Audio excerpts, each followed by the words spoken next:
તો પાટણ શહેરમાં સામાન્ય વરસાદમાં જ પાણી ભરાઈ ગયું છે। શહેરમાં પ્રવેશ કરતા પ્રથમ રેલવે નાળામાં પાણી ભરાયું। સામાન્ય વરસાદમાં જ નાળું પાણીમાં ગરકાવ થઈ ગયું છે। રેલવે નાળામાં પાણી ભરાતા વાહન ચાલકોને હાલાકી વેઠવાનો વારો આવ્યો તો નાળામાં પાણી ભરાતા લોકો 3 કિલોમીટર ફરીને જવા મજબૂર બન્યા છે।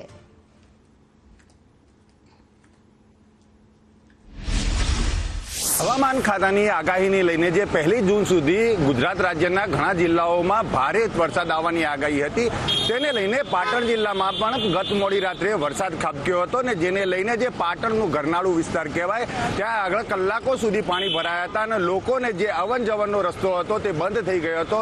સ્વાભાવિક રીતે આપ મારી પાછળ દ્રશ્યો જોઈ રહ્યા છો કે જે પાટણ નગરપાલિકાની પ્રી મોન્સૂન પ્લાનની વાત કરવામાં આવે તો સદંતર રીતે નિષ્ફળ ગઈ છે, કારણ કે જ્યારે કમોસમી વરસાદના માત્ર 1 કલાકના વરસાદમાં જો અહીંયા કલાકો સુધી પાણી ભરાઈ રહેતા હોય તો આવનારા સમયના અંદર જે ચોમાસું જે 16 કલાકે ખીલવાનું છે તેવી અત્યારે હવામાન વિભાગની આગાહી પણ કરી દેવામાં આવી છે। ત્યારે તેની પરિસ્થિતિ શું થશે તે પણ જોવાનું રહ્યું। સ્વાભાવિક રીતે હજી અત્યારે 8 થી 10 કલાક સુધી ગરનાળાના અંદર પાણી ભરાઈ ગયા હતા ને આપ બીજી બાજુ પણ દ્રશ્યો જોઈ શકો છો કે આ એ જ ગટરના ઢાંકણા છે કે જેને ખોલીને અત્યારે રાહદારીઓ માટે રસ્તો ખુલ્લો કરી દેવામાં આવ્યો છે।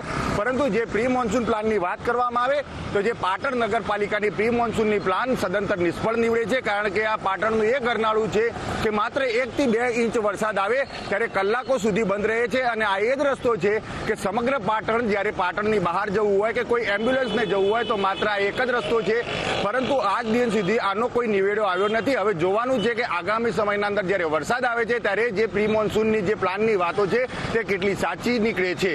યશવંત પટેલ, સંદેશ ન્યૂઝ, પાટણ।